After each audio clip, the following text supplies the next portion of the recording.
skin လဲဆိုတာ10စက္ကန့်အတွင်းသိအောင်ဘယ်လိုလုပ်ကြမလဲအဲ့လိုသိဖို့အတွက်ဘာမှမလို့ဒီလိုတစ်ရှူတစ်ရွက်ပဲလိုတယ်ကိုယ့်ရဲ့ skin အမျိုးအစားအောင်မသိဘဲနဲ့ skin care တွေဝယ်တဲ့အခါမှာရွေးချယ်မှုတွေမှားတတ်တယ်လို့ကိုလိုချင်တဲ့ရလက်ကိုလိုချင်တဲ့အသားရည်ကောင်းမှုကိုလည်းမပေးနိုင်ကိုကဘာ skin လဲဆိုတာလွယ်ကူကူနဲ့လင်းလင်းမြင်မြင်သိရဖို့အတွက်ဆိုရင်သွားတဲ့နောက်မှာ3စက္ကန့်လောက်ဒီတိုင်းထားလိုက်ပြီးလို့ရှိရင်ကိုယ့်ရဲ့မျက်နှာပြင်ကိုတစ်ရှူလေးနဲ့စမ်းသပ်ပြီးတော့မှကိုယ့်ရဲ့ skin type ကိုခွဲခြားလို့ရပါတယ်တကယ်လို့မျက်နှာတစ်ပြီးသွားတဲ့အခါမှာတစ်ရှူနဲ့စမ်းလိုက်တဲ့အခါမှာမျက်နှာရဲ့နှစ်ဖူးနေရာနှာခေါင်းနေရာတီစုံလို့ခေါ်တဲ့ဒီနေရာတွေကအစီထွက်နေတယ်အစီလေးတွေပြန်နေတယ်လို့စမ်းတွေ့ရတယ်ဆိုရင်တော့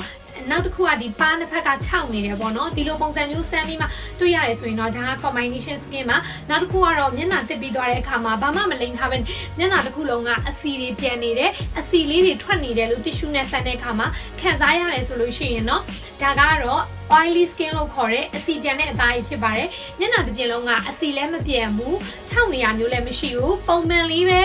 ဆိုလို့ရှိရင်တော့ဒါ normal skin ပေါ့နော်မျက်နှာတစ်ပြီးသွားတဲ့အခါမှာကိုယ့်ရဲ့အသားရည်ကပုံမှန်ထက်ပိုပြီးမှ6နေတယ်အကွဲစလေးတွေပေါ်နေတယ်တခါလေအသားလေးတွေပါလန်နေတယ်ဆိုလို့ရှိရင်တော့ဒါကအလွန်အမင်း6သွေးတဲ့ခေါ်တဲ့ dry skin မှာကဲကိုယ့်ရဲ့ skin type ကိုဒီလိုနည်းလေးနဲ့ခွဲခြမ်းသိပြီးတော့မှ skin care ဝယ်တဲ့အခါမှာ skin care တွေအရွေးမမားပါစေနဲ့ဒီလိုအသားရည်ထိမ့်သိမ်းမှုဆိုင်ရာနည်းလမ်းကောင်းတွေကိုခက်မဲ့သိရှိချင်တယ်ဆိုလို့ရှိရင်တော့ဇက်ရဲ့ account လေးကို like and follow လုပ်ထားပေးနော်သိချင်တဲ့မိခွန်းနေရှင်လဲဗီဒီယိုအောက်မှာ comment မှန်ခဲ့လို့ရပါတယ်